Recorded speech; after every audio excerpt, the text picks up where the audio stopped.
इस प्रोग्राम में और वैसे भी आपने शायद ख़बरों में सुना हो कि एक ब्लास्मी बिजनेस ग्रुप का अहवाल जो मुबैना तौर पर नौजवानों को ब्लैकमेल करता है और बहुत सारे नौजवान इस वक्त पाकिस्तान की जेलों में हैं। उन नौजवानों के जो फैमिलीज़ हैं वो कोर्ट में गए इस्लामाबाद में कि अपने जो उनके बच्चे हैं उनके लिए इंसाफ मांगा जाए। तो केस की बहुत सारी समातें हो चुकी हैं, कभी उसकी कवरेज होती है कभी नहीं होती है। उसमें 15 जुलाई को जस्टिस सरदार एजाज इसहाक खान जो इस केस की समाअत कर रहे थे, उन्होंने वफाकी हुकूमत को हुक्म दिया कि वो 30 रोज़ के अंदर इस पूरे मामले पर एक फैक्ट फाइंडिंग कमीशन बनाए, उसको 4 माह के लिए वो काम करे और फिर इस बात का तयन करे कि क्या वाकई हमारे मुल्क में मजहबी जो गुस्ताखी का जो तौहीन मज़हब का जो कानून है उसका अब्यूज़ हो रहा है या नहीं। आज इस्लामाबाद हाई कोर्ट के 2 रुकनी डिवीज़न बेंच ने कमीशन बनाने के इस फैसले को मुअत्तल कर दिया। उन्होंने कहा कि शायद फ़िलहाल इसकी ज़रूरत नहीं। और ज़रा ये अभी एक इंटरिम ऑर्डर है।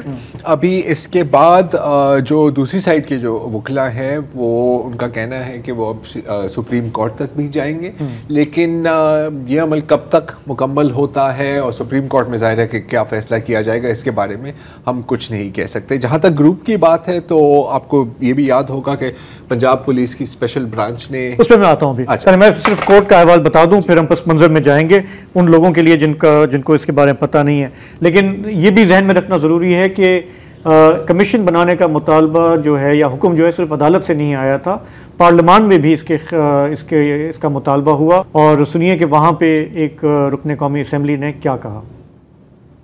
तकरीबन 400 लोग इस्लामाबाद में या कन्विक्ट हैं या कन्विक्टेड हैं, बिकॉज उनको बुलाया जाता है, उनकी गुर्बत है, उनको ग्रुपों में डाला जाता है और फिर उनके ऊपर इल्जामात लगाए जाते हैं ब्लास्फेमी के। लिटरली लोग इससे पैसे कमा रहे हैं, लिटरली। सो इसके ऊपर मैं इस पूरे हाउस को से अपील करता हूं, इस पे कम से कम और कुछ ना हो, सरकार एक कमीशन बनाए ताकि कम से कम पता लग सके कि इसके फैक्ट्स क्या हैं। That is the least this government can do, the least. गुस्ताख रसूल को सख्त से सख्त सजा मिलनी चाहिए, लेकिन जो गुस्ताख रसूल का बहाना करके पैसे कमाए उस बंदे को उससे भी ज्यादा सख्त सजा देनी चाहिए। तो ये पीटीआई के एमएनए हैं शेर अली अरबाब जिन्होंने ये मामला उठाया और उनको काफ़ी तायद भी मिली कौमी असम्बली के अंदर कि बिल्कुल सही है कि एक कमीशन हो जो इस मामले की तह तक पहुँचे। जब ये कमीशन बनाने का हुक्म दिया जस्टिस सरदार एजाजुल हक ने, तो उन्होंने कुछ और भी ऑब्जर्वेशंस दी। उन्होंने कहा कि इस वक्त मुल्क के अंदर कोई 400 मुकदमात दर्ज हैं, जिनमें 700 से ज़्यादा अफराद जो हैं वो इस वक्त गिरफ़्तार हैं, कईयों को भेज दिया गया है जेल के अंदर। उन्होंने कहा कि एक कोई नाम Nehad legal commission on blasphemy है जो ख़ुद को एक फलाही तंजीम के तौर पे पेश करता है एज एन NGO, लेकिन ना उसका FBR में कोई रिकॉर्ड है ना SECP में कोई रिकॉर्ड है। उन्होंने कहा कि इस नाम नेहाद कमीशन की सरगर्मियों पे सवालिया निशान है। उन्होंने बारहा कहा कि इस मुल्क में कभी भी कोई भी ये नहीं चाहेगा कि तौहीन मज़हब हो या इस तरह का कोई मामला हो, और जो लोग ऐसे करते हैं उनको सज़ा मिलनी चाहिए। लेकिन जिस चीज़ को वो मुसलसल वकला के साथ अपनी अदालत में टैकल करते आए वो ये कि क्या इस ब्लास्फेमी वाले मामले को फाइनेंशियल फ्रॉड के लिए इस्तेमाल किया जा रहा है या नहीं। तो जैसे कि अभी ज़रा देर पहले ज़रार आप भी कह रहे थे कि ये असल मामला जो है ये शुरू होता है अप्रैल 2024 में, जब पंजाब पुलिस की स्पेशल ब्रांच ने एक रिपोर्ट में दावा किया कि रावलपिंडी और इस्लामाबाद में कुछ अफराद हैं, उनका एक गिरोह है जो नौजवानों को तौहीन मज़हब के झूठे इल्ज़ामात में फंसा रहा है और उनके ख़िलाफ़ फिर FIA को इस्तेमाल किया जा रहा है। FIA की मिली भगत से ये सारा मामला आगे बढ़ रहा है। इसमें कुछ वकील भी हैं और इसमें जो एक बहुत ही इंटरेस्टिंग ट्विस्ट है इस पूरे इसमें वो ये कि ख़वातीन का इस्तेमाल, कि ख़वातीन किस तरह से नौजवानों को पहले इंगेज करती हैं, फिर उनको कुछ तस्वीर भेजती हैं, फिर कहते हैं कि आप मुझे वापस भेजें, और फिर उनसे या तो अगर पैसे निकल आते हैं तो ठीक है, नहीं निकलते तो FIA के ज़रिए फिर उनको जेल भिजवाया जाता है। हमने पिछले साल जब ये जो पेरेंट्स हैं इन नौजवानों के, उन्होंने एक प्रेस कॉन्फ्रेंस भी की थी, तो एक पेरेंट के पास एक वीडियो क्लिप है जिसमें वो एक्सप्लेन कर रहे हैं कि उनके बच्चे के साथ हुआ क्या था। उसको इस तरीके से फंसाया गया कि एक लड़की उसे मैसेज करती है और व्हाट्सएप पे कॉल करती है और वो कह रही है कि जी आप मेरे लिए कोई जॉब देखें। और बेटे ने पूछा जी आपको नंबर कहाँ से मिला, तो उसने कहा जी रैंडम ही मिल गया लेकिन अच्छी जगह मिल गया।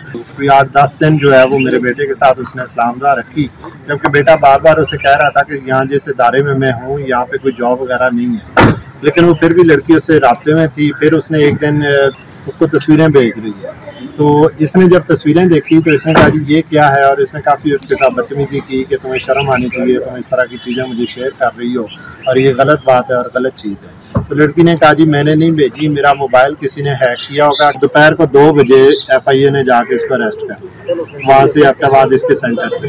तो वो उसे बता रहा है कि जी उनको बता रहा था कि जी ये मेरी 10 दिन की टोटल चैट है और आप इसको चेक करें और इसमें ये सब कुछ, लेकिन खैर वो नहीं माने, वो उसको उठा के ले आए और इधर इस्लामाबाद, और फिर उसको उन्होंने यही वाली तौहीन मज़हब और तौहीन रसालत लगा के उसको अडियाला जेल भिजवा दिया। अब सवाल ये है कि सिर्फ ये एक ही ग्रुप है जो 35-40 लोगों पर है मुश्तमिल है, और इन्हीं लोगों को क्यों चीज़ें नज़र आती हैं, बाकी लोगों को क्यों नहीं नज़र आ रही। एक सवाल तो ये है। दूसरा ये स्पेशल ब्रांच ने इस ग्रुप के ऊपर पूरी एक बाकायदा रिपोर्ट इशू की कि ये एक ग्रुप है जो लड़कियों के थ्रू लड़कों को, मासूम लोगों को ट्रैप करते हैं। हर एक बच्चे के साथ जो तरीका वारदात है वो सिर्फ ये है, लड़कियां कॉल्स करती हैं या मैसेजेस भेजती हैं या फिर वो उनको जॉब के लिए, बिजनेस के लिए या स्पिन भिजवाने के चक्करों में उनको बुलाती हैं, या फिर फ्रेंडशिप के लिए। वहाँ से सारी कहानी शुरू होती है। देन फिर वो उनको अपने ग्रुपों में ऐड करती हैं, करके उनको फंसा के और डिफरेंट चीज़ें उनके नाम पे डाल के फिर उनको कहती हैं जी, वो जब ग्रुप में चीज़ें कोई शेयर करता है तो फिर इसको बाद में लड़की पूछती है कि जी आज ग्रुप में क्या हुआ था,